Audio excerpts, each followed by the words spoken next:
Hey there everybody, welcome to the channel. I'm your host, Rama, and in today's video I'll be breaking into the 3 worst businesses to buy in Grand Theft Auto Online. Each of these properties are quite useless for most situations you'll be in, especially judging that it's 2024. So if you enjoy this type of content and you'd like to see more like it, please consider smashing that subscribe button down below. Also, I've been watching this transit vehicle drive into like 18 cars. It's still just completely pile driving cars. What am I watching, bro? What am I watching? Either way, we never said that the GTA NPCs are very smart. Just a quick thank you from the channel sponsor. If you want to get discounted shark cards and accounts, make sure to check the link in the description down below. So we're going to break into the number 3 position for a business that I would not recommend to buy, especially as a beginner, and that is the bail enforcement agency. This is literally one of the most disappointing properties in the game. First of all, it is incredibly expensive. Way more expensive than it should be. If we hop onto our phone, we go to Maze Bank Foreclosures, and we look at purchasing a new bail office. It's $2 million for the property alone. Then if you want to tag along agents, it's another $1.5 million. If you want to put on sleeping quarters, it's $300,000. And if you want to put armor plating on the van, it's another $125,000.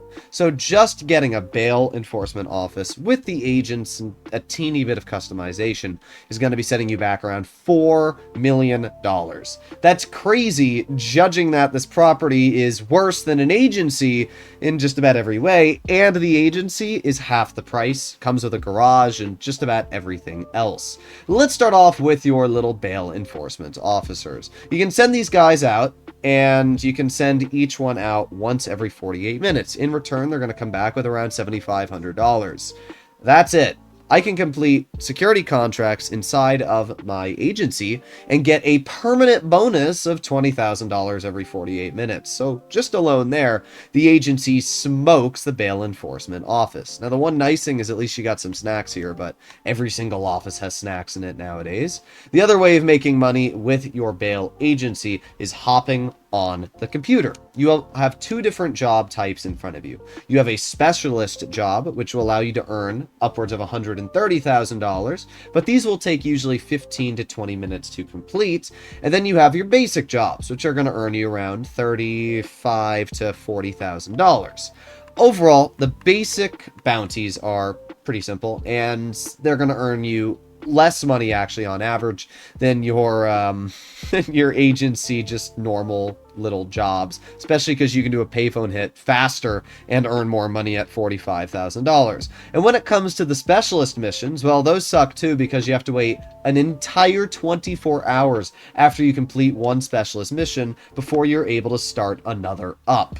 So really just sucks in general. Don't get me wrong, the properties missions can be fun. I'm not going to sit here and say that like the missions are useless. They can be fun, but the bail enforcement office itself is literally one of the most useless properties in the game. Judging that you can buy an agency and get literally every one of the benefits that you have in terms of money making capabilities, but a much more exciting heist that, by the way, you don't even get a heist, I should mention, with the bail enforcement office. I don't know. I really just don't see much of a reason to buy the bail enforcement office. Now, yes, if you're a player that has a lot of money and you bought the new property and you enjoy it, then good for you.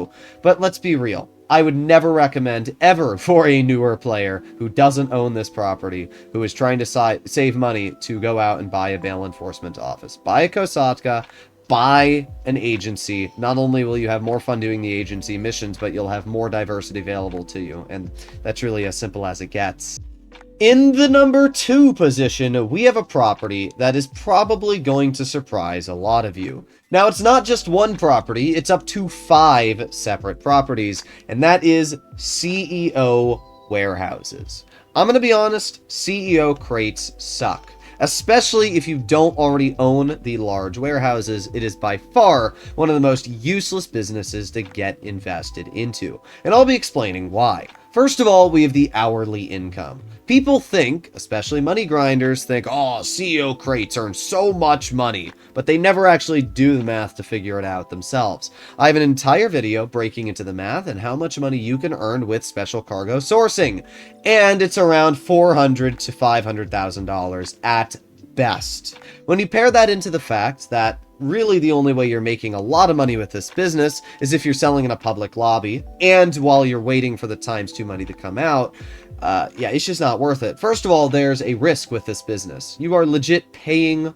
for crates to fill up this property. And judging that it can be raided is really annoying because it costs $660,000 to fill a massive large warehouse. I should also mention that large warehouses cost upwards of $2.5 to $3 million each to buy, and you need to own 5 large warehouses to take advantage of the most money per hour, which means that you're also going to be spending upwards of $10 to $12 million purchasing large warehouses. That alone is insane. $10 to $12 million is equivalent to purchasing just about every other business in the game and fully upgrading them.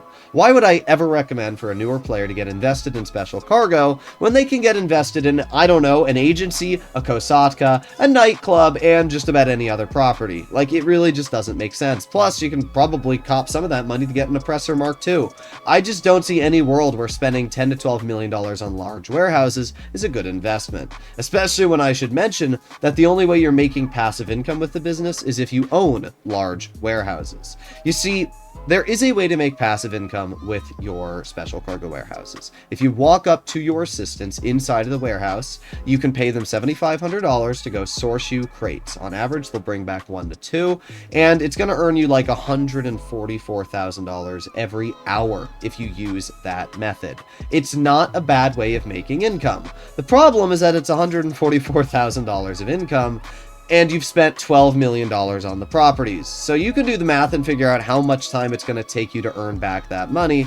It's going to be a very long time. When in reality, you could just do the simple thing, which is called spend that money on much easier businesses to run, earn more money per hour, and not worry about it. Now, sure, if you have hundreds of millions of dollars lying around, getting your hands on a special cargo warehouse might not be the worst idea ever. And if the property has ×2 money, you can earn some decent cash with it. But at the end of the day, it's really not an effective way of earning money. As I mentioned before, it's only around $400,000 to $500,000 an hour. It's not that much. Even if you have a double money sale mission, you're still only at around $900,000 an hour. I can literally do the Cayo Perico heist paired with the agency and earn double that.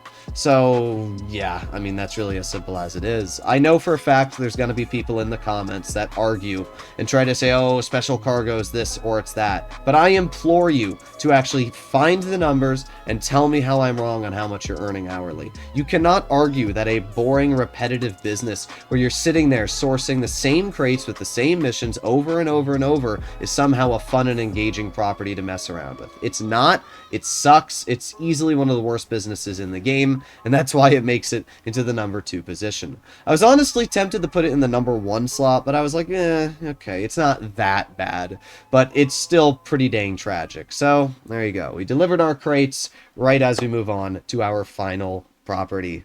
Yeah, the business in the number 1 position is legitimately the biggest pile of dog turds in the game. There is not a single soul in the world that can argue this is a good property. And if they do, I don't know what to say. So what is this said business? It is indeedler the document forgery office. The document forgery office is useless for many reasons. When I usually talk about motorcycle club businesses in general and the properties that come with it, I usually don't speak too fondly. I mean, don't get me wrong, having the motorcycle club properties for your nightclub is a really good way to get some extra cash. And running something like the Coke lockup can earn you very good hourly income. However, the document forgery office does not give you any of those benefits. Why? Well, let's start off with talking about your nightclub. You know, a lot of people are like, oh, you need to own motorcycle club properties for your nightclub. Well, that's not actually the case for the document forgery, because it's the worst earning property for your warehouse technicians. So there's literally zero reason why you should ever want to use the document forgery when it comes to your nightclub.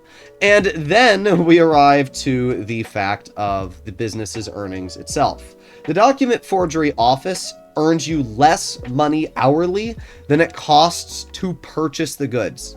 I want you to think about that really quickly. You are earning less money hourly than it costs for the $75,000 resupply, which means that there's literally zero reason to run this property. I mean, you can do what I'm doing right now and steal supplies, but literally, why would you do that? There's no reason to own a document forgery. If you buy this business, you legit are a masochist if you continue to run it. It is the worst earning business in the game. The sale missions absolutely suck because it's the motorcycle club property. Yeah, I really want to sell post-op vans to earn no money. That sounds very exciting. I literally see zero reason in the world why you would ever run the document forgery office. The only time I used this business was because I wanted to set the world record, which I think I still hold on the channel for the most money ever made in one day. And that's it. That's the only reason I've ever run the property. Apart from that, I have not touched it since. It's a pile of crap. So, there you go, ladies and gentlemen. That is my pick of the 3 businesses that you should never own in Grand Theft Auto Online. I mean, to be fair, I don't think the bail office or CEO cargo you should never own. I think if you are a late game player and you have a lot of money saved up and you want to try out new properties, it's not a bad idea. And I know people are going to say, well, I have a lot of money, so therefore I don't mind splurging on these properties. And that's fine. But if you're a new player, also, I don't know why that person was standing in the middle of the road. But if you're a new player, I would never recommend to buy the properties that I've just talked about. They are a complete waste of money. So let me know what you guys think in the comments down below. As always, if you enjoyed today's video, please consider smashing that subscribe button, and I'll see you in the next one. Bye-bye.